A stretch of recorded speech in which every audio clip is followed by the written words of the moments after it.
Hello and welcome to Techo Scenario Based Courses. My name is Salman Francis and I will be instructor for this course. In this course, our manager has tasked us to create an elastic load balancing system on Amazon Web Services. So we will take a very practical approach. We will try to finish our task in as little time as possible. So without further ado, let's start. First of all, when you will log into Amazon Management Web Services, you will find this Amazon Management Console, and then you are going to click on VPC. If you don't have a VPC icon here, you can always search like VPC from the search bar. Click on VPC, and then we are not going to click on Launch Wizard. We are going to click on this VPC. Okay, right now you can see that we have a default VPC available. So what we are going to do is we are going to create our own VPC. This scenario-based course is not like other videos where people are only showing you to create an elastic load balancing system on default VPC. Okay, so now create VPC. I'm going to give it a name of ELB, Elastic Load Balancing. It pings. The CIDR block is 10.1.0.0/16,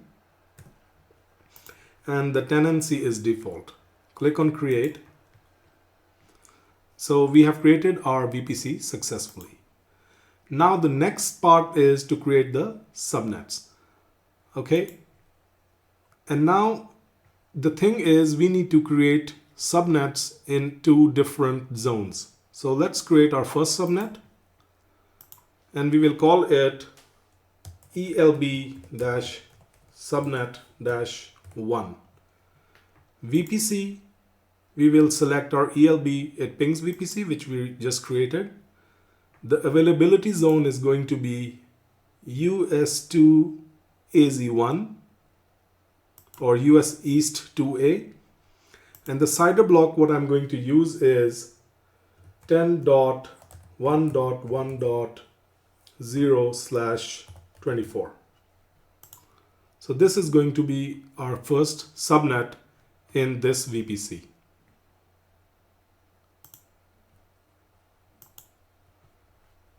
Click on create. Okay, now we have successfully created our first subnet. Now we are going to create our second subnet. Create subnet, and we will call it ELB-subnet-2.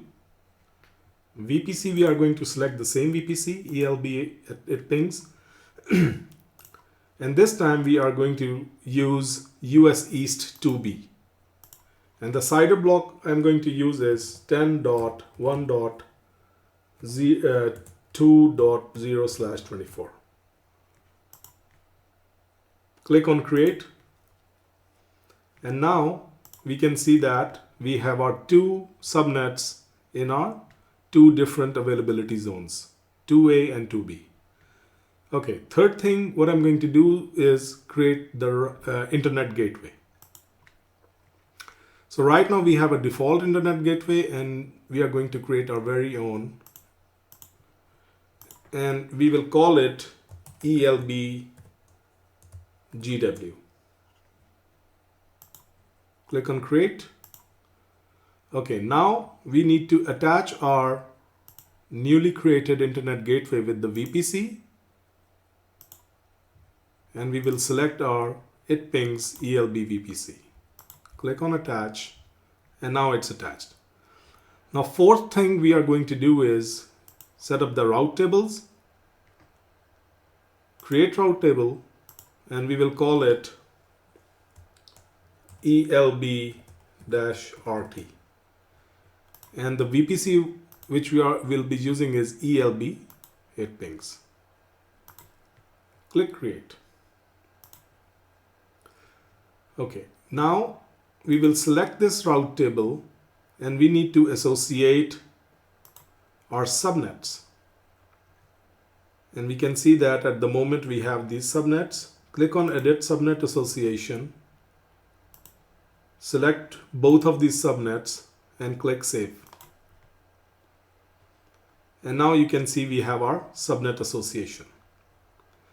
Then we are going to click on routes. And at the moment you can see we only have one route available. We will edit route, add route, create a default route of 0/0, 0.0.0.0/0 and connect with our internet gateway, which is ELBGW. Save the routes. Perfect. So now we have almost completed our setup to create our instances. Okay, now we are going to go to our dashboard of EC2 because we have okay, what we can do is we can create our security groups. So let's go to our security groups over here, and we will create our security group and call it ELB SEC GRP, and we are going to call it ELB security group, and the VPC is going to be our ELB it pings VPC. Create. Okay, now we are going to select our ELB security group and change some inbounds route, and we are going to add HTTP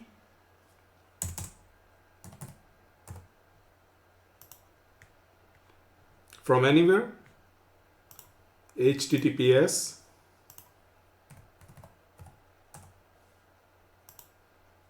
and let's add SSH as well, although we don't need it because it's going to be on Elastic Load Balancer. However, we will be using the same security group for our instances. That's why we are going to use the same security group. However, if you want, you can create a separate security group for your Elastic Load Balancer and separate for instances. Now click Save. Okay, I need to mention my IP address, so I will be saying from my IP. Okay, so we have created our security groups, and now what we are going to do is we are going to create our two instances. So let's go to our EC2 dashboard, and currently you can see we don't have any instances. Most of the videos which people are creating for Elastic Load Balancing shows you they already have these running machines, so which is not correct, because the proper way is to show how the connection is made and how the Elastic Load Balancer works. So anyway, let's launch our first instance, and we are going to use this Amazon 64-bit machine, the free tier. Okay, what I'm going to do, instance is 1, since I have to create one machine in one availability zone and the other in the next one. So ELB it pings is the VPC, and we are going to use US East 2A. Auto assign the IP, yes. And then everything looks good. And click Next Storage. For this demo, I'm not going to change anything, so 8 GB is enough. Next, we will add the tag, and I'm going to call it name, and it's going to be our web server 1.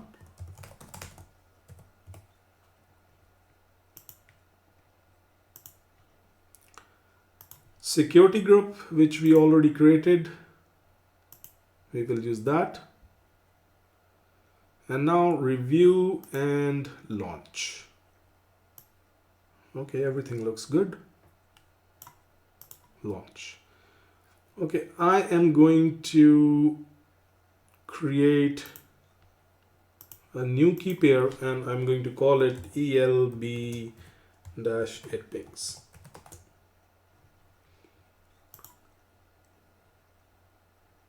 and launch the instance. Click on view the instance, and now I'm going to create another instance.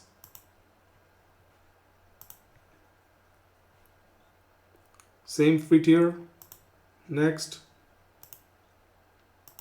ELB it pings, and this time we are going to select our zone 2 or the US East 2B. Auto assign the public IP, yes, and then everything looks good. Click on next storage. We will add the tag. Name will be web server 2.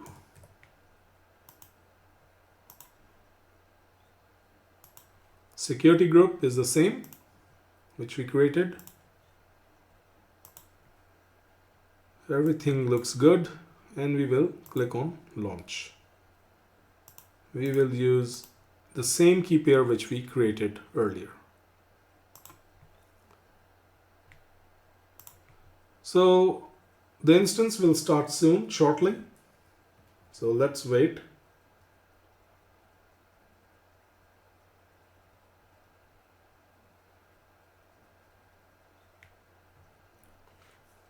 In the meanwhile, I'm going to connect with our first machine. Okay, the IP address is here. So let me connect with it.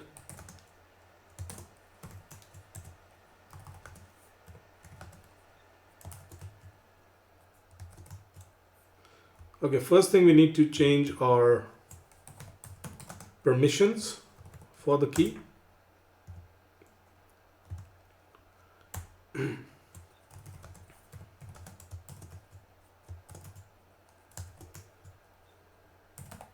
Default user is EC2 user, and IP address is 18.191.27.248.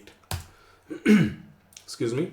Press enter, confirm, and we are in our machine. Sudo su clear.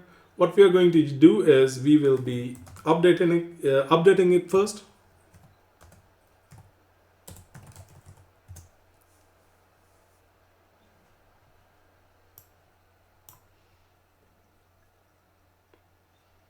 I'm going to use our second terminal to connect with our other machine.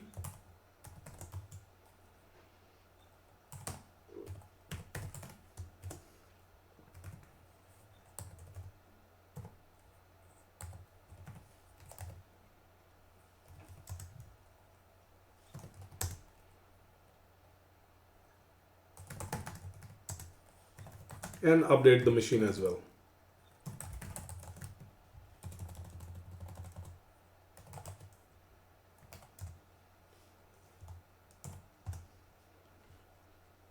Now here I'm going to install Apache. We can automate this task also, but I just wanted to show it how it's done manually.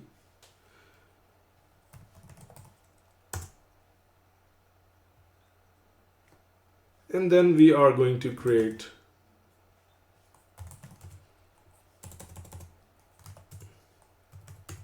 an index.txt file.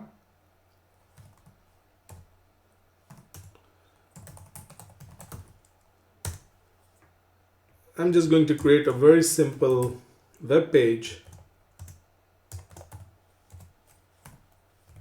with single heading.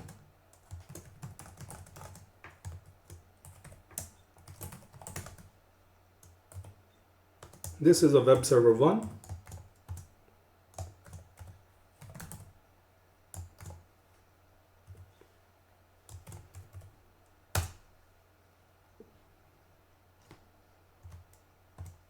Copy the same.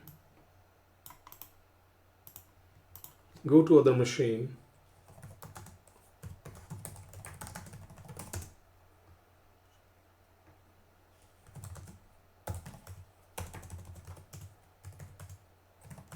Create another index.html. copy it, and this is going to be, this is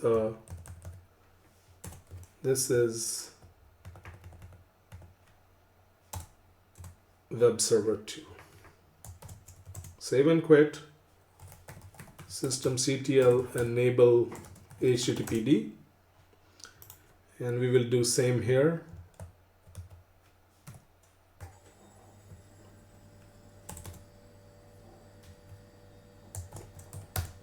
Systemctl enable HTTPD.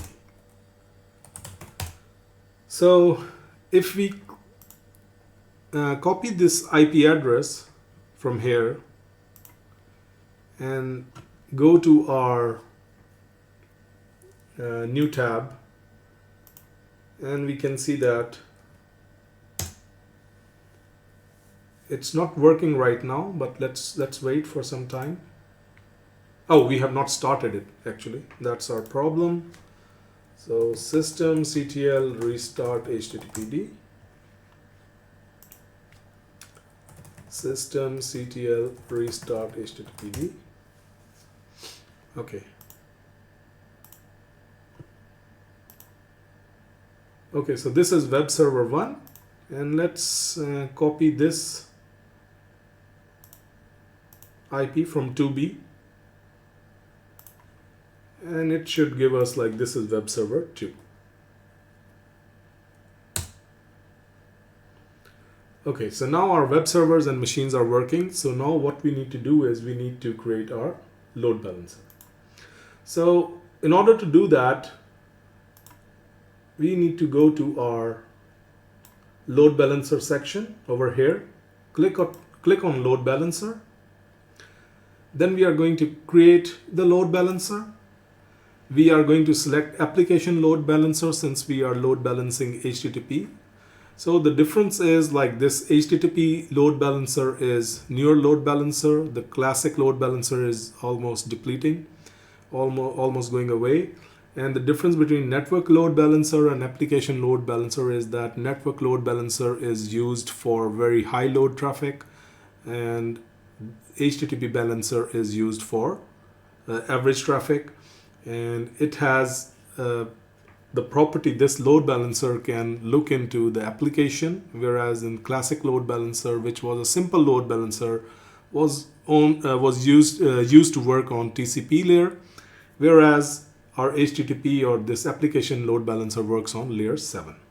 So we are going to select HTTP, the newer load balancer. From here, we are going to give it a name. And we will call it ELB Super LB or Super Balancer, let's call it. Balancer. It's going to be facing the internet, and it will be using IP address 4. This is all fine. And then the listener is going to be HTTP. Okay. Then the availability zone. We need to select our VPC, which we created earlier. And the availability zones are US East 2A and US East 2B. Okay, so you can add the tags here, but I am not interested in adding the tags right now. I'm going to click on Next, Configure Security. And this message you can read is, this message which you received is because we are not installing, which we are not using HTTPS. If your traffic to the load balancer needs to be secure, use the HTTPS protocol. For your front-end connection, you can go back and set up this and configure secure listener. However, we are not using HTTPS, that's why this message appear. And we will click on Next, Configure Security Group. We already have security group. If you remember, we created one. So we will use this ELB security group, or you can create a new security group for your ELB. Click Next. And now here we need to configure our routing. And the target I'm going to call is ELBTG or target group. And the type is instance. So I just want to target the instance. Protocol which I want is HTTP, port is 80, and now health check HTTP, path is root. So basically it's going to, this health check, the system is going to, or the load balancer is going to check the root path of our instances to confirm if they are healthy or not. So everything is good. Healthy threshold, I just want to decrease it to 2. So this is the number of consecutive health checks successes required before considering an unhealthy target. So it's very self-explanatory, and this is the same unhealthy threshold. So now I am going to register my targets. So in order to do that, we will select these two instances and add to register. Once they are added, we just need to make sure that they are properly added. Otherwise, this can give you some issues. Okay, so they are added. Next, click on review. And if everything goes good, our load balancer will successfully be created. Okay, perfect. Successful created load balancer. Now let's close this. And over here, you can check that our this is the DNS name, which we will copy. Okay, and this, then you can, in Route 53, if you know how to set up Route 53, you can set up this DNS name with your domain name. So you can easily set up this name issue. You can easily resolve with your Route 53 DNS service. Okay, over here we can see that we can edit the availability zones. Right now we have US East 2B, US East 2A. Everything looks good. Okay, one thing I would like you to check is the target group. Click on target group, and right now you can see that the targets, okay, we have our registered targets, but it's saying none of these availability zones contain a healthy target because they are initializing right now. So let's wait until they are fully initialized. So let's refresh. They're still in the initialization process.